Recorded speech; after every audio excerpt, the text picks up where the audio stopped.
Tidak sempurna, langsung sempurna. Nah, orang yang kawin cerai, gak cocok dengan pasangan, besok cari lagi, gak akan ketemu dengan yang dia sebut sempurna itu. Kan itu cuma ilusi pikirannya saja. Sempurna itu ketika kita sudah bisa menerima yang tidak sempurna apa adanya. Coba sekarang, mulai sekarang, terima pasangan kita kelebihannya, terima kekurangannya. Karena kelebihan dan kekurangan itu kesempurnaan.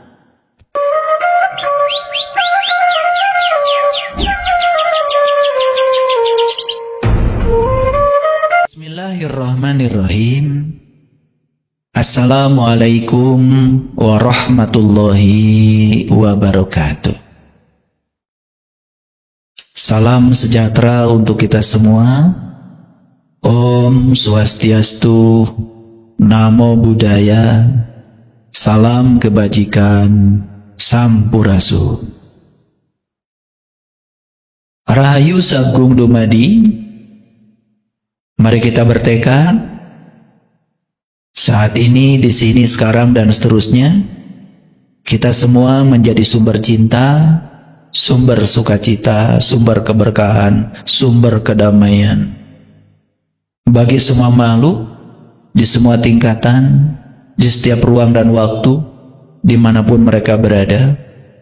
Tidak boleh lagi ada makhluk lain yang berkurang kebahagiaannya dengan kehadiran kita. Tidak boleh lagi ada makhluk lain yang menderita karena tindakan kita. Karena setiap makhluk pasti ingin bahagia, setiap makhluk pasti tidak mau menderita seperti kita. Segala puji hanya milik Allah, energi universal, sang kehadiran, sang keberadaan yang meliputi semesta raya, meliputi seluruh bentuk, meliputi ruang kosong tanpa batas, meliputi seluruh bintang, meliputi seluruh planet, meliputi seluruh makhluk. Dia adalah daya semesta yang memberikan kehidupan pada semuanya. Dia hadir bersama kita saat ini, meliputi seluruh sel dalam tubuh kita, memberikan daya kepada kita. Dia adalah tubuh batin kita sendiri. Dia yang telah mengantarkan kita ke tempat yang penuh berkah. Dia yang telah memberikan kemampuan kita melihat, mendengar, memegang, melangkah, dan semua kemewahan itu dipersembahkan karena cintanya kepada kita. Mari kita puji Dia dengan membaca hamdalah. Alhamdulillahirabbil alamin. Mari kita rasakan kehadirannya. Fokuskan pada tubuh batin kita. Belajar merasakan dayanya dari dalam. Belajar hening sejenak. Rasakan detak jantung kita. Rasakan aliran energi lewat nafas kita.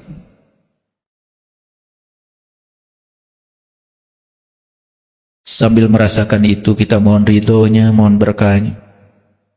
Kiranya ilmu yang dibicarakan kita hari ini menjadi syafaat bagi kita, yang akan menolong kita, mengangkat derajat kita, mengangkat kesadaran kita, membuat hari-hari kita semakin penuh dengan sukacita dan kegembiraan, membebaskan segala kehampaan batin kita, menjadi cahaya bagi kegelapan jiwa kita. Seraya menyapa asmanya dengan kelembutan dan cinta, dengan membaca basmalah. Bismillahirrahmanirrahim. Hari ini saya akan berbicara hal yang sangat penting, yaitu tentang kebangkitan. Dan kebangkitan ini adalah hak semua jiwa. Hak. Artinya, setiap jiwa itu di ruang dan waktunya pasti akan mengalami kebangkitan. Soal waktu saja. Ada yang cepat, ada yang lambat. Itu aja perbedaannya. Karena Allah sendiri mengatakan, Yahdillahu linurihi mayyasha. Aku akan menunjukkan kepada cahayaku siapa yang aku kehendaki. Dan siapa yang akan dikehendaki oleh Allah? Ya mereka yang punya kehendak. Orang yang tidak punya kehendak sampai kapanpun, ya tidak akan dikehendaki.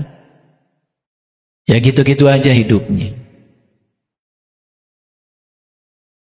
Sebelum saya memasuki kajian ini, saya ingin bercerita sedikit tentang astronomi. Karena banyak manusia yang mengira bahwa yang namanya alam semesta itu seolah-olah hanya bumi ini aja. Padahal kalau kita lihat potret dari teleskop Hubble, teleskop James Webb punya NASA, ternyata jumlah bintang di alam semesta ini miliaran, bahkan mungkin triliunan. Setiap bintang punya planetnya sendiri-sendiri. Setiap planet punya satelitnya sendiri-sendiri. Contoh sederhana aja. Salah satu dari yang ada di galaksi Bima Sakti itu ada matahari. Matahari itu bintang. Nah ternyata di sekitar matahari ini ada beberapa planet. Salah satunya adalah bumi kita.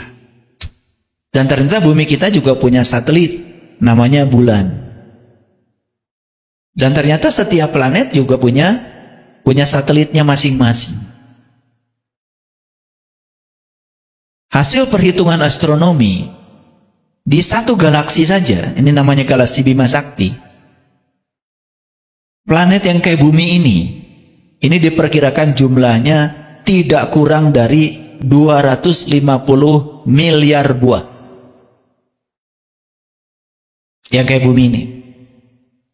Sehingga setiap hari ditemukan planet-planet baru yang layak untuk hidup. Ada super bumi, ada bumi, macam-macam. Sedangkan galaksi itu jumlahnya juga miliaran. Di satu galaksi saja, planet yang model bumi ini ada 250 miliar buah. Karena jaraknya sangat jauh, lalu kita tidak menyaksikannya, tidak bisa menyaksikannya dengan mata telanjang. Harus menggunakan teknologi, menggunakan teleskop. Sementara orang-orang yang dangkal pemikirannya menyangka bahwa nanti suatu saat katanya, ya, bumi ini akan hancur. Disebut saja namanya kiamat. Bingung saya. Kiamat sendiri aslinya bahasa Arab al-qiyamah. Al-qiyamah itu artinya adalah berdiri, bangkit. Loh kok kalau cerita kiamat selalu cerita kehancuran alam semesta? Kan berlawanan. Bahasa Arabnya sendiri al-qiyamah itu artinya bangkit, artinya bangun. Kok diartikan hancur? Kan membingungkan itu. Pertanyaannya, yang hancur tuh yang mana? Dari sekian banyak bintang, sekian banyak planet, yang hancur yang mana? Terus kalau bumi kita, tempat kita tinggal hancur, karena memang dihancurkan oleh manusia, hutannya dibabat oleh manusia, semua kandungan bumi, batu bara, timah, besi, emas, aluminium, seng, semuanya digali, yang tersisa cuma lubang-lubang saja di bumi ini, ya bumi ini suatu saat juga pasti lenyap. Dan bumi juga asalnya tidak ada. Bahkan bumi dengan matahari aja, beda usianya sudah 6 miliar. Matahari yang kita saksikan sekarang itu, usianya diperkirakan 12 miliar tahun. Dan bumi ini diperkirakan usianya sekarang sekitar 6 miliar tahun. Dan alam semesta ini terus mengembang. Bahkan sekarang pun mungkin di tempat lain sedang tercipta bintang-bintang baru, sedang tercipta planet-planet baru. Begitu menurut ilmu astronomi. Nah, sekarang kalau bumi ini hilang, terus bagaimana dengan kita? Bukankah jiwa-jiwa kita ini ya abadi? Bukankah jiwa-jiwa kita abadi, seabadi ilahi? Kalau bumi ini hilang aja mataharinya, pasti semua kita akan mati. Tapi yang mati apanya? Kan tubuh saja. Kan jiwa kita akan keluar dari tubuh. Ketika jiwa keluar dari tubuh, kan jiwa akan terus melanjutkan proses perjalanan jiwa. Dan pasti akan ada tubuh baru. Mungkin saja ada kehidupan baru di planet yang lain selain ini. Begitu seterusnya. Jadi yang disebut dengan kebangkitan itu, ya, pada saat jiwa ini sudah keluar dari tubuh yang lama, kemudian memasuki tubuh yang baru, sehingga ada kehidupan yang baru, itu termasuk salah satu kebangkitan. Karena memang jiwa harus melakukan perjalanan terus menerus. Bisa paham? Ya? Baik. Nah, lalu kebangkitan yang saya maksud di sini itu tidak sekedar itu. Saya mau bicara kebangkitan dalam konteks yang jauh lebih luas dari itu. Oleh karena itu, sebelum saya memasuki kajian inti dari kajian hari ini, seperti biasa saya ingin menjelaskan dulu dari sisi tata bahasa, dari sisi etimologinya, supaya kita semua mengerti. Kebangkitan itu kan berasal dari kata bangkit. Itu kata dasarnya. Setuju ya? Oke. Seperti saya bilang tadi, kebangkitan itu dalam bahasa Arab al-qiyamah. Kata dasarnya adalah qiyam. Qiyam itu artinya bangkit. Qiyam itu artinya berdiri. Makanya ibu bapak lagi tidur, bangun, melaksanakan sholat tahajud. Kan disebutnya juga qiyamul lail. Qiyam itu bangkit, lail itu adalah malam. Bangkit tengah malam, namanya qiyamul lail. Ya toh? Begitu. Nah, jadi kata dasar dari kebangkitan itu adalah bangkit. Bangkit itu ada dua. Bisa bangkit secara fisik, bisa bangkit juga secara figuratif dalam sisi bahasa. Bangkit secara fisik, sederhana aja. Ya. Bapak Ibu sedang apa sekarang? Sedang duduk. Ya. Coba bangkit semuanya. Coba bangkit semuanya. Tuh. Ya kan? Tuh. Ada yang lambat, ada yang cepat ya. Gitu. Jadi bangkit itu artinya apa? Berubah posisi kan? Ya toh? Dari duduk jadi berdiri. Kan gitu? Itu namanya bangkit. Jadi bangkit itu secara umum adalah berubah posisi. Bangun dari posisi duduk menjadi berdiri. Hancur nggak Bapak Ibu? Enggak kan? Nggak hancur kan? Iya. Sekarang duduk lagi. Saya cuma ngetes saja, ini pada sehat apa tidak gitu ya.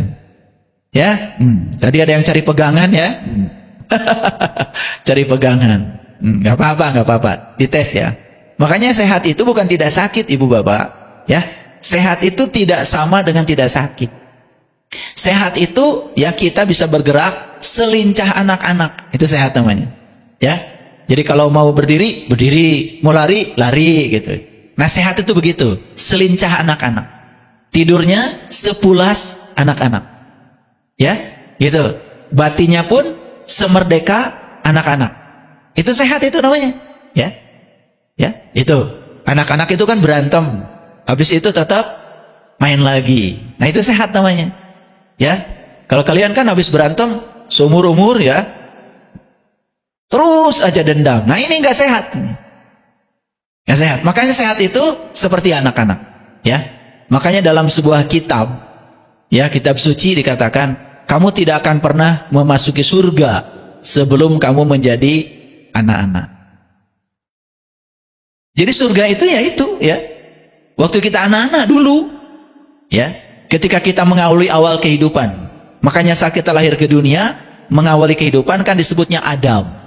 Maka Adam itu bukan manusia pertama. Adam itu awal manusia. Dulu kan kalian begitu, saat lahir ke dunia, gak tahu apa-apa, tidak bisa apa-apa, tidak punya apa-apa, bukan siapa-siapa. Kan kalian gampang tertawa dulu, ya, ya. Sekarang setelah punya apa-apa malah susah. Takut kehilangan, betul nggak? Dulu kan kalian nggak punya pasangan, nggak cemburu dulu, betul nggak? Setelah punya pasangan jadi susah. Mulai cemburu, takut kehilangan, betul nggak? Pergi sebentar, ditanya-tanya, kan jadi susah kan? Betul nggak? Coba. Nah, bagaimana caranya kita mengembalikan diri kita menjadi anak-anak? Kita harus menjadi orang yang merasa tidak tahu apa-apa, merasa tidak punya apa-apa, merasa tidak bisa apa-apa, dan merasa bukan siapa-siapa.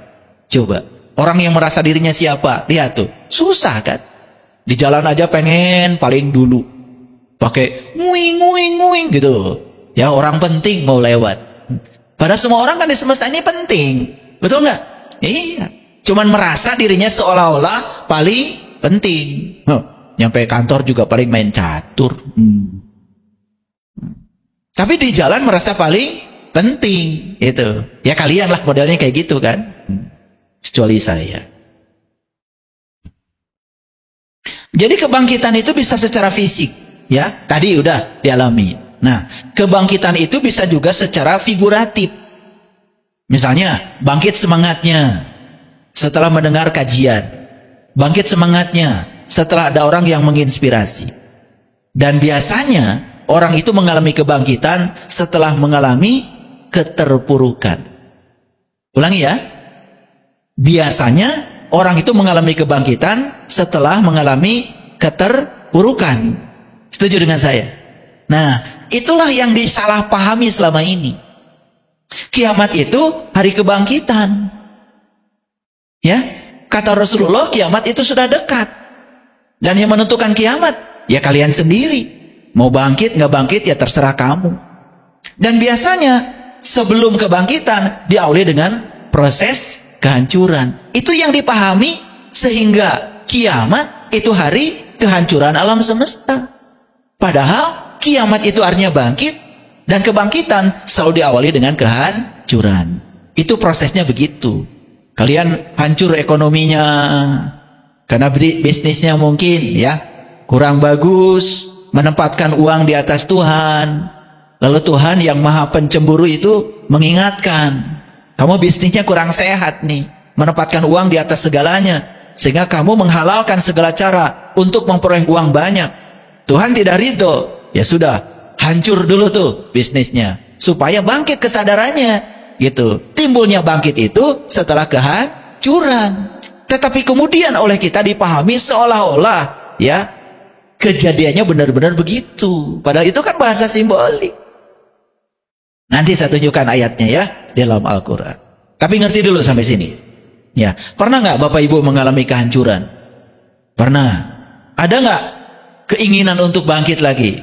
Ada? Bagus ya. Nggak apa-apa, jatuh 7 kali, nggak apa-apa. Yang penting bangunnya 8 kali. Nggak apa-apa, ya jatuhnya 10 kali. Yang penting bangkitnya 11 kali. Nggak apa-apa. Karena jatuh itu harus dialami. Harus mengalami pengalaman itu. Kita tidak akan merasakan enaknya ketika bangkit kalau kita tidak pernah merasakan jatuh. Jadi itu sebetulnya hanya sebuah perjalanan hidup saja. Supaya kita bisa lebih matang, lebih dewasa. Ngerti ya? Kenapa ada pemahaman ya hancurnya alam semesta dikaitkan dengan kiamat? Padahal itu bahasa simbolik.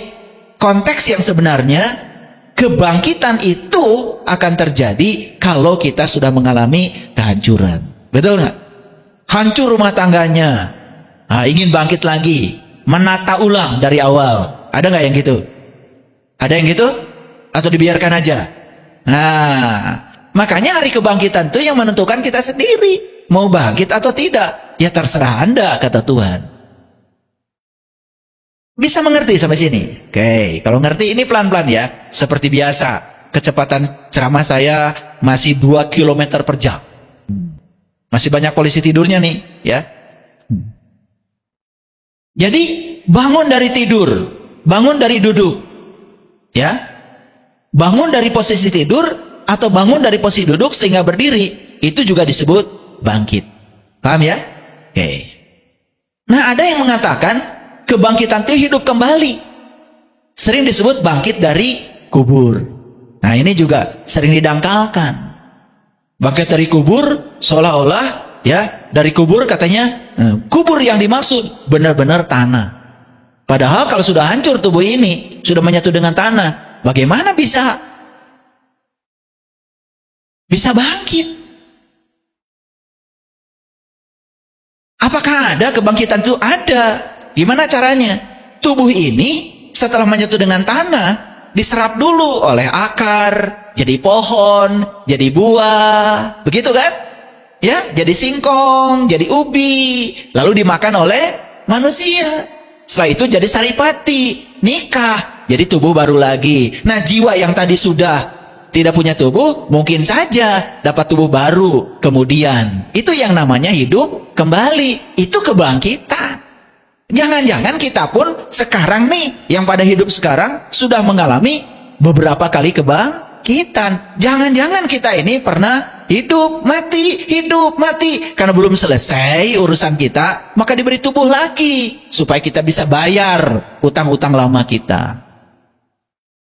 Coba saya mau nanya, Bapak Ibu pernah nyubit orang? Sakit nggak kira-kira orang yang dicubit? Kenapa sakit? Karena punya tubuh. Betul nggak? Kan nggak mungkin ya kita dicubit nggak punya tubuh. Di sini nih ada yang nggak punya tubuh nih, mau saya cubit. Nggak adil dong.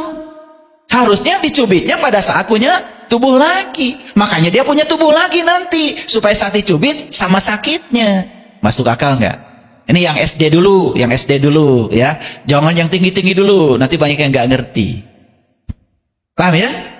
Yang dijelaskan di Quran, sebesar biji sawi kebaikan akan kembali padamu, sebesar biji sawi keburukan akan kembali kepadamu. Rasa sakit yang ditimbulkan oleh kita pada makhluk lain, itu akan kembali sebagai rasa sakit yang sama yang kita rasakan. Makanya jangan menyakiti.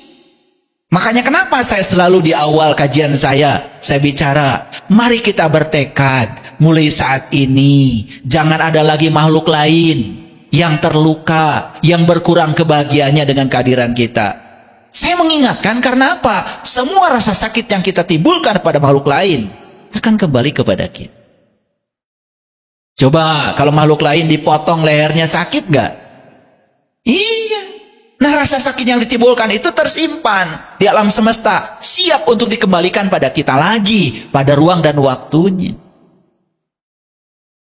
Nah, nanti kita baca ayatnya. Ini belum pakai ayat ya, supaya ngerti semuanya. Sampai di sini mengerti? Ya, jangan-jangan kita ini sekarang sudah mengalami kebangkitan.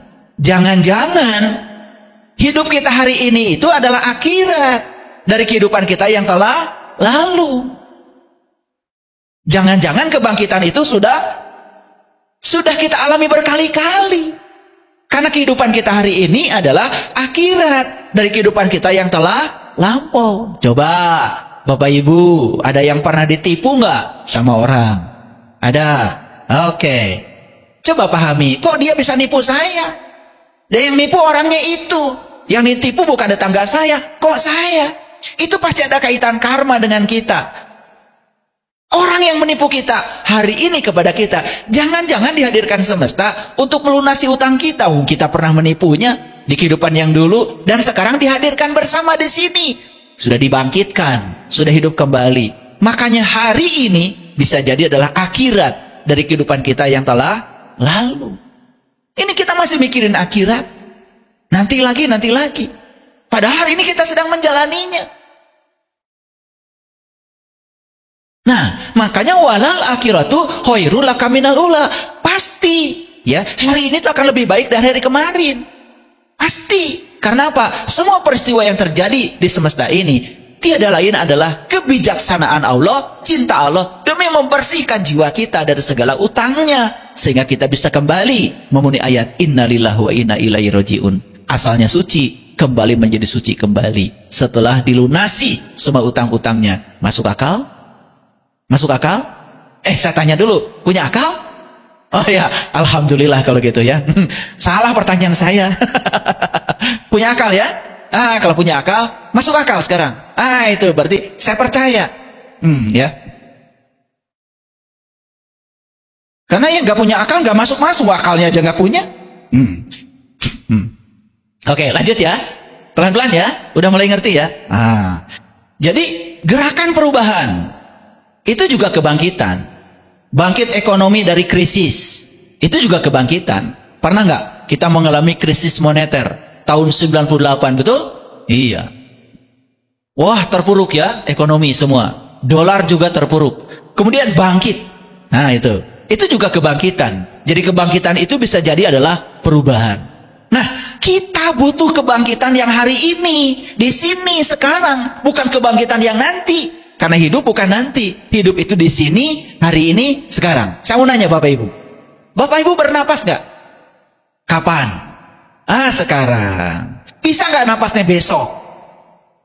Atau bisa napasnya kemarin? Nggak bisa. Nah, ciri hidup itu bernapas. Napas kapan? Sekarang. Betul nggak hidup itu sekarang? Ya iya. Cuman kita sering jadi diri palsu. Sering menolak yang sekarang. Berangan-angan besok lebih bagus. Apa yang terjadi? Terus dibawa oleh kita, oleh pikiran palsu kita, ke ilusi kenyataan. Kenyataan yang ilusi. Kan sering kalian mengatakan, seharusnya nggak begitu. Tuh. Menolak yang sekarang. Betul nggak? Gitu. Karena kalian itu terbiasa menganggap seolah-olah kesempurnaan itu yang ada di otakmu. Padahal kesempurnaan itu saat kita menolak ketidaksempurnaan apa adanya. Itulah kesempurnaan. Pengen nggak punya pasangan yang sempurna? Pengen? Pengen apa tidak? Gampang. Terima pasanganmu hari ini apa adanya. Terima ketidaksempurnaannya. Langsung sempurna.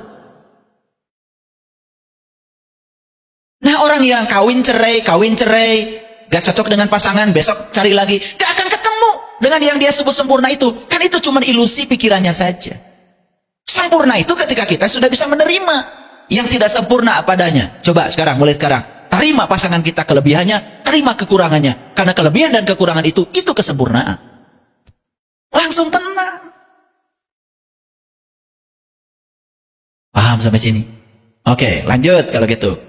Bangkit juga bisa merujuk pada perubahan dari yang rendah ke posisi yang lebih tinggi.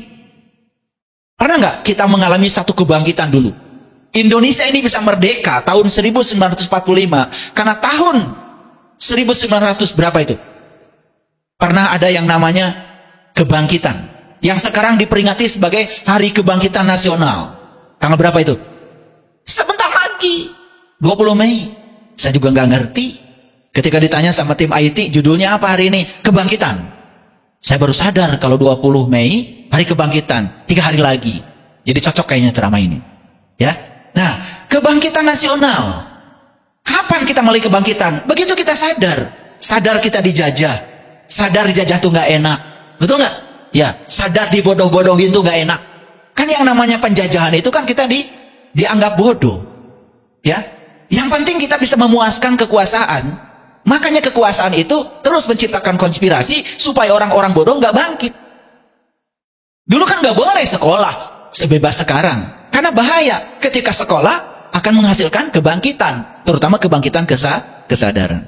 Tapi kalau sekolah yang tidak membangkitkan kesadaran, nggak bahaya. Sekolah yang cuma isinya apalah. Ya, nggak bahaya. Ya, kalian menghafal kitab suci sekian juz sampai nggak ngerti isinya, nggak bahaya. Ya nggak bahaya. Walaupun hafal 30 juz nggak bahaya. Oh nggak ngerti. Karena orang nggak ngerti itu nggak bahaya. Yang bahaya itu ketika ngerti dia sadar. Setelah sadar dia, kenapa saya bodoh ya? Itu kebangkitan di situ terjadi. Banyak nggak sekolah-sekolah malah membungkam kesadaran. Bukan membangkitkan kesadaran. Nggak bahaya yang kayak gitu. Nggak bahaya ya. Silakan. Kalian ngapalin ini, ngapalin itu. Nggak bahaya. Ya. Yang bahaya itu kalau orang sudah berpikir kritis, berpikir kreatif, berpikir kolaboratif, berpikir komunikatif, bangkit semua kekuatan dalam dirinya. Nah, kekuatan yang tersembunyi, bahasa Arabnya jin. Makanya orang yang sudah bangkit, potensinya disebut jenius. Iya. Kan yang bahaya yang kayak gitu. Yang jenius. Yang jinnya masih tersembunyi di dalam, rapat, potensi dirinya tidak bangkit, nggak bahaya. Dikasih ini, dikasih itu, tunduk aja, walaupun nggak ngerti, nggak bahaya kan? Gitu. Bahaya nggak kalian? Ya nggak bahaya, cuma ngapalin, ya. Tapi kalau udah mulai kritis, kreatif, bahaya. Karena pemberontakan terjadi, pasti dipimpin oleh orang-orang yang sadar. Paham ya? Oke. Ya, yang tidur lelap dalam kegelapan dan merasa nyaman di kegelapan, gak bahaya. Gak bahaya. Ya, oke. Nah, saya ingin mengingatkan saja, manusia tidak dirancang untuk gagal, tetapi manusialah yang gagal untuk merancang. Ngerti? Ngerti apa tidak? Manusia tidak dirancang untuk gagal, tapi manusialah yang gagal untuk merancang. Jadi sebetulnya, kalau kita hidup sejalan dengan maunya Allah, hidup sesuai dengan rencana Allah, hidup sesuai dengan rencana dan niatnya Allah menciptakan kita, gak ada yang namanya kegagalan. Gak ada. Jadi kita ini sebetulnya, ya, kenapa mengalami banyak kegagalan? Karena kita ini hidup tidak sejalan dengan panggilan jiwa kita. Nah, ini sudah dibahas pada kesempatan yang kemarin.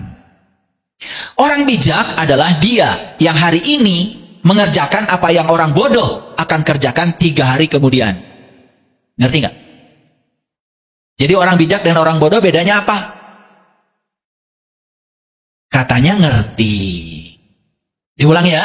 Orang bijak adalah dia yang hari ini mengerjakan apa yang orang bodoh akan kerjakan 3 hari kemudian.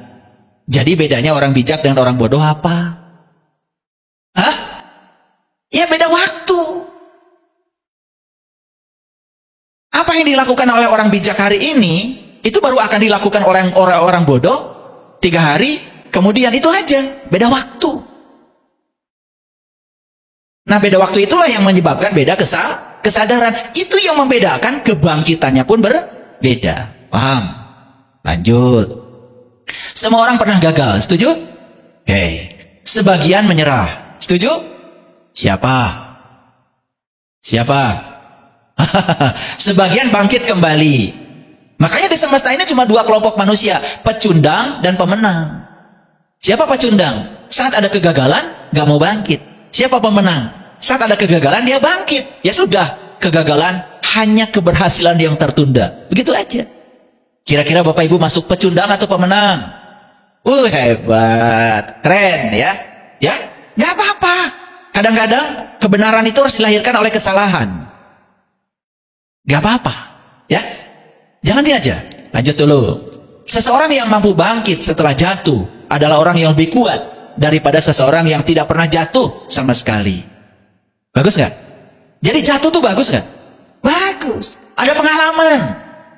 Makanya orang yang mampu bangkit setelah jatuh lebih kuat daripada orang yang tidak pernah jatuh sama sekali. Coba ya. Orang kayak saya ini. Sekeluarga 11. Saya anak ke-7. Gagal saya mau jadi anak bungsu. Karena punya adik lagi 4. Ya, mau manja-manja gimana coba? Bapak saya bilang, kalau sepatumu nggak dicuci, ya pakai aja sepatu kotor. Kalau baju seragammu yang satu-satunya nggak dicuci, ya pakai aja seragam kotor.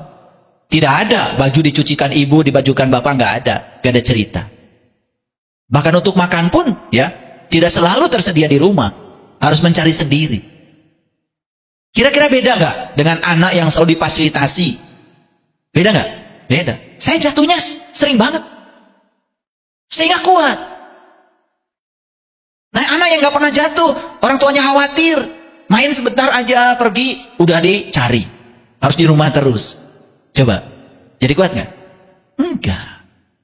Makanya hidup itu harus alami, harus alam. Jadi saya bersyukur ya. Saya bersyukur karena saya telah dipilihkan orang tua terbaik untuk kelahiran saya. Dan lewat beliau itulah, ayah ibu saya menjadi saya yang hari ini. Saking sering jatuhnya, sering bangkitnya, maka jadi kuat. Pergi ke Bandung naik truk, orang lain naik bis, mau sekolah. Ya, nyampe di Bandung ya nggak punya uang, orang lain kos, saya tidur di masjid. Tambah kuat kan? Orang lain tidur di kasur, Saya tidurnya di tikar. Waktu istri saya, calon istri saya, berkunjung ke tempat saya, nanya, mana kasurnya? Nggak ada. Lemarinya? Ya cuma di pojokan aja. Ada bekas bungkus kardus Indomie. Nah, saya nggak perlu lemari, bajunya nggak ada. Kardus Indomie aja nggak penuh. Lah bajunya cuma batik dan cut bray. Waktu itu mewah itu. Mewah. Jadi karena sudah begitu, ya jadi kuat. Jadi nggak usah takut ketika anak-anak kita harus belajar prihatin, nggak usah takut. Itu cara semesta menguatkan. Yang penting dorong supaya mereka tetap mau bangkit. Paham ya? Oke. Ini ngerti nggak dari tadi saya ngomong? Oh ngerti ya? Udah. Kemenangan sejati bukanlah karena kamu tidak pernah kalah, namun karena kamu sanggup bangkit kembali setiap kali kamu jatuh. Jadi orang yang disebut dengan juara sejati itu bukan gak pernah kalah. Tetapi ketika kalah dia bangkit, ketika kalah dia bangkit. Itu jadi juara sejati. Paham ya? Jadi sekarang saya mau nanya sama Bapak Ibu, ada yang pernah gagal? Ada yang pernah jatuh? Bagus gak itu? Baru sekarang bilang bagus kalian itu. Baru sekarang itu bilang bagus, betul gak? Iya. Gak sadar-sadar ya? Semua itu bagus. Itu kebijaksanaan dan cita semesta buatmu. Dan kalau tidak melewati jalan itu, belum tentu kalian menjadi orang-orang yang sekuat hari ini. Belum tentu kalian menjadi orang-orang yang sehebat hari ini. Itu cara semesta sedang memproses kita. Luar biasa. Sekarang bisa melihat gak? Semuanya adalah kebijaksanaan dan cinta kasih Allah. Bisa melihat? Bagus. Bagus. Udah mulai sadar. Ada potensi untuk bangkit. Jangan menilaiku dari kesuksesan, tetapi nilai aku dari seberapa sering jatuh dan berhasil bangkit kembali. Karena kalau kita lihat orang, biasanya dilihat akhirnya aja. Jadi seperti itu. Prosesnya nggak pernah dilihat. Ada yang tanya sama saya. Saya sekarang, apapun yang saya pikirkan, saya rasakan, itu jadi. Ada yang bilang sama saya sudah seperti itu katanya. Pokoknya saya selalu memikirkan dan merasakan, tapi bedanya nggak jadi-jadi. Saya bilang, beda kekuatan. Jadi getaran dari sini, dari pikiran, getaran dari perasaan yang saya bangun, itu sudah melewati perjalanan panjang. Ya kamu baru aja kasih tahu informasi dari saya.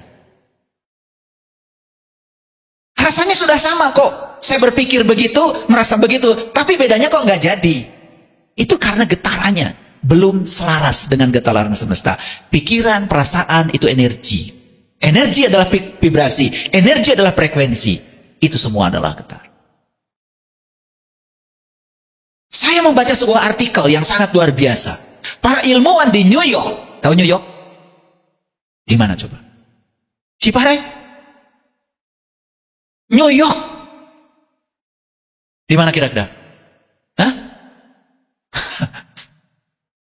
Ilmuwan di New York sudah membuktikan bahwa ternyata cahaya bisa diubah menjadi materi. Mereka sudah berhasil menciptakan akselerator. Akselerator itu dari kata acceleration. Akselerasi itu artinya percepatan. Akselerator itu adalah sebuah alat yang diciptakan orang fisika untuk mempercepat gerakan sebuah partikel sehingga dia memiliki energi yang sangat tinggi. Sehingga akan terbentuk dua pasangan yang namanya positron dan elektron. Positron dan elektron yang berpasangan ini, ya, dengan energi yang sangat tinggi, mampu diubah menjadi materi. Jadi semakin jelas bahwa yang namanya materi di alam semesta ini pasti berasal dari cahaya. Makanya yang pertama kali Allah ciptakan, sebelum Allah menciptakan alam semesta adalah johar awal, nur awal, yang dalam tradisi Islam disebut Nur Muhammad. Jadi sains dengan spiritual itu makin bergandengan. Makanya kalau orang belajar spiritual, anti sains, tidak mau belajar sains, tidak mau berpikir secara saintifik, ya sudah. Cuman merasa hal paling hebat sendiri, paling benar sendiri, yang lain semuanya salah.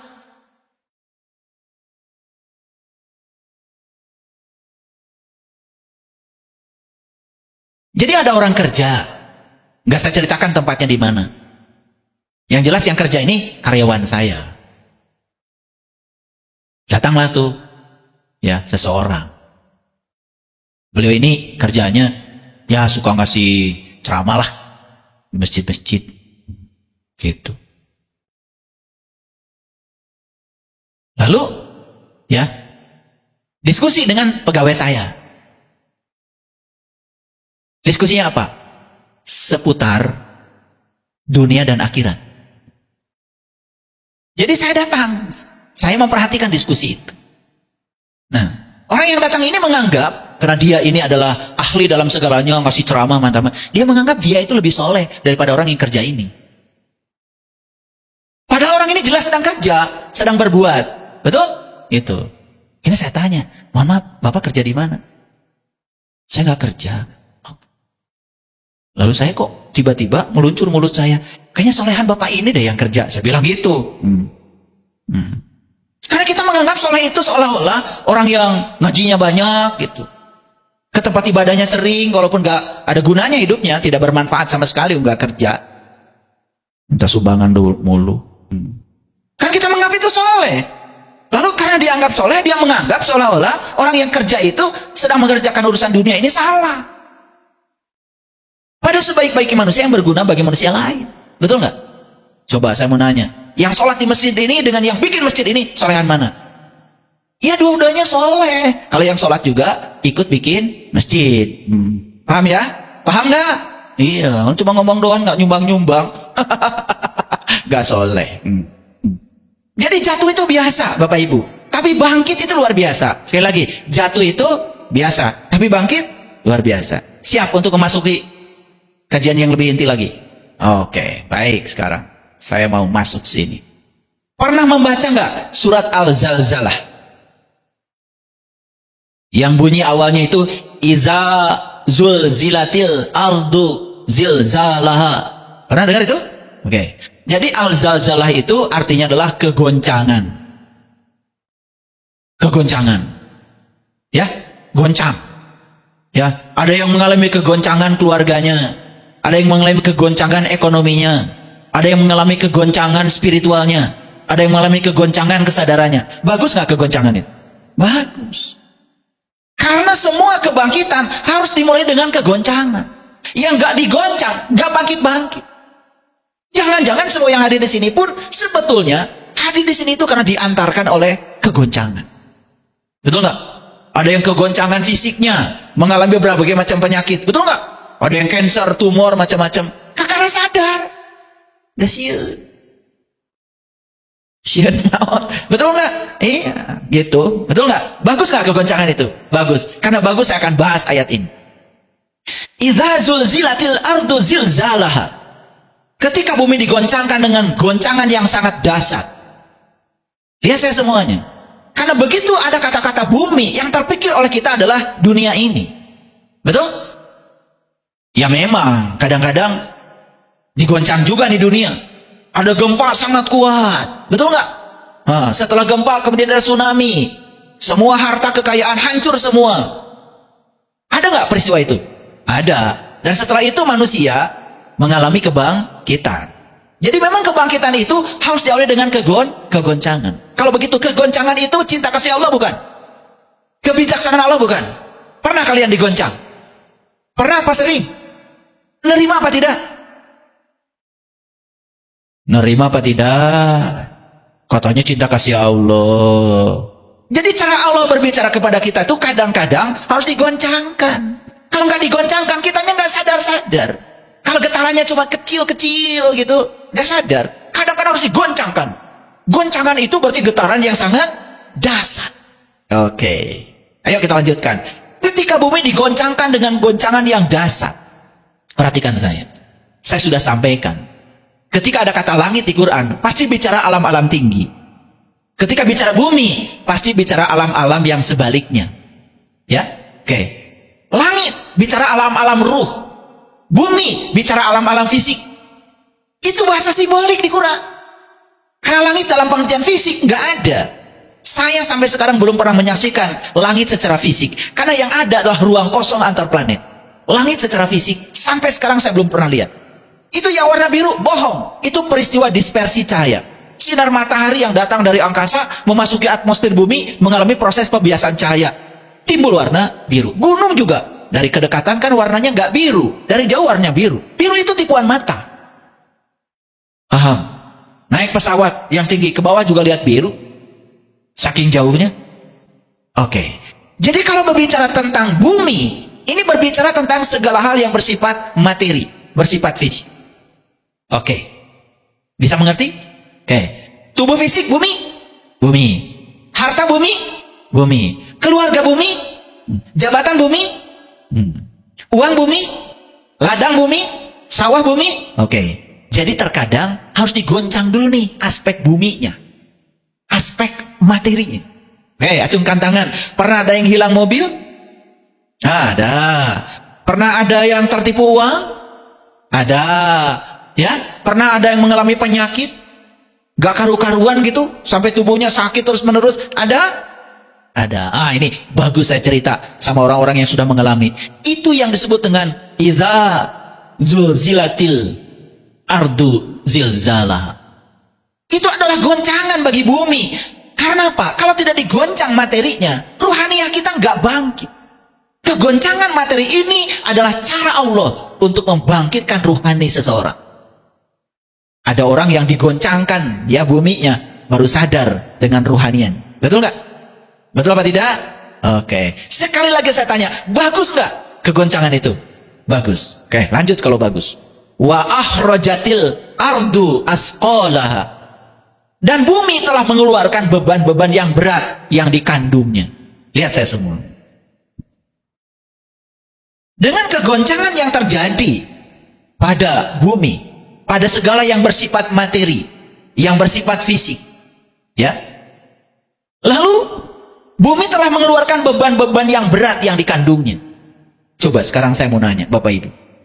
Ketika Bapak Ibu memiliki harta yang semakin banyak, semakin banyak, semakin banyak, semakin banyak. Jujur, jujur. Semakin senang atau semakin beban? Beban. Ternyata harta itu pada titik tertentu tidak bisa dinikmati lagi. Jabatan pada titik tertentu gak bisa dinikmati lagi. Pernah mendengar artis-artis kelas internasional yang rumahnya ubluk ablak, yang hartanya tidak berseri lagi, mengakhiri kehidupannya dengan bunuh diri, dengan obat karena mengalami kehampaan. Pernah dengar? Oke.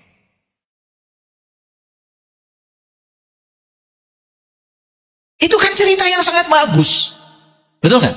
Oke. Saya pernah mengalaminya. Rumah saya banyak. Waktu saya masih usia sangat muda. Jadi kalau hari Minggu itu, Sabtu Minggu, saya beberes di rumah ini. Sabtu Minggu berikutnya, saya beberes di rumah ini. Sabtu Minggu berikutnya, beberes di rumah ini.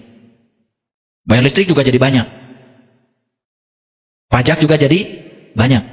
Beberesnya juga jadi banyak. Saya baru sadar setelah semuanya hilang. Ada satu peristiwa kegoncangan yang membuat semuanya harus hilang dengan cara semesta. Ya, jelas salah saya. Mobil pun hilang. Tiap Sabtu dulu beli emas, belum kenal bank. Tiap Sabtu tuh di toko 6 itu, yang di dalam kaum itu. Gak ada emasnya sekarang. Digoncangkan semua. Begitu hilang semua, itu dalam waktu yang singkat. Loh, saya jadi tidak beres-beres lagi. Enak ya? Gitu kan? Jadi kadang-kadang kita itu baru sadar setelah mengalami itu. Semua orang berpikir kalau banyak harta menyenangkan. Saya pernah di titik itu.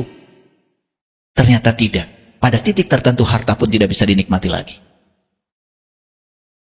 Mau tidur aja cuman perlu kamar 1. Ada nggak yang rumahnya 3 tidurnya pindah-pindah kalau malam? Ada nggak? Susah nggak kira-kira? Ya, aduh sayang rumah ini nggak ditempatin. Ya udah, jam 6 sampai jam 8 sampai jam 10 tidur rumah ini. Pergi lagi jam 10 sampai jam 12 pindah ke rumah ini. Saking banyak rumahnya, susah nggak? Susah. Jadi ternyata ternyata pada titik tertentu, ketika kita sudah merasa terbebani dengan semua ini, harus dilepaskan.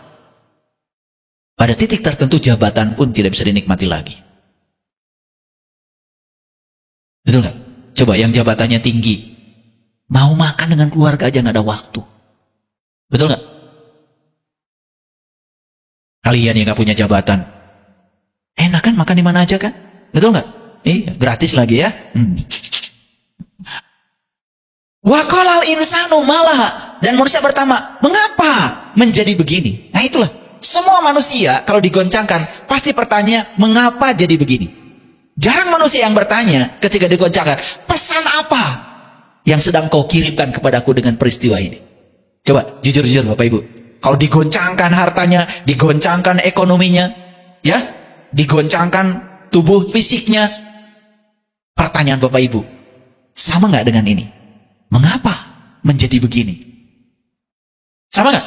Ah, itu benar berarti Quran. Jarang yang bertanya, pesan apa Tuhan yang hendak kau sampaikan lewat peristiwa ini? Ada nggak yang kayak gitu? Ada? Oh, yang ada juga udah dikasih tahu sama saya. Dulu sama, betul nggak? Iya. Ah, kalian sama. Pasti kalau digoncangkan paling juga ngomongnya, aduh, menikir-kir teuing. Pasti begitu, betul nggak? Saya udah tahu dari wajahnya. Menikir-kir teuing, Gusti. Betul nggak? Iya. Ya sama, yang laki-laki juga yang ketawanya paling kencang sana sama kalian di sini sama. Jadi Quran itu memang luar biasa ya. Wa qalal insanu malah, dan manusia bertanya, mengapa begini? Bukan bertanya, Tuhan, pesan apa yang hendak Engkau sampaikan lewat ini? Nah, setelah ngaji kesadaran dengan saya, pertanyaan kalian akan berubah. Sadar kalau kegoncangan itu bagus. Sadar kalau kegoncangan itu dalam rangka Tuhan melepaskan semua beban-beban kita, melepaskan semua ikatan-ikatan kita. Ingat kembali, dulu saat kita tidak punya apa-apa, merdeka kita. Saat kita tidak tahu apa-apa, merdeka kita. Saat kita tidak bisa apa-apa, merdeka kita. Saat kita tidak merasa siapa-siapa, merdeka kita. Begitu semuanya sudah terjadi yang sebaliknya, disitulah kita mulai susah.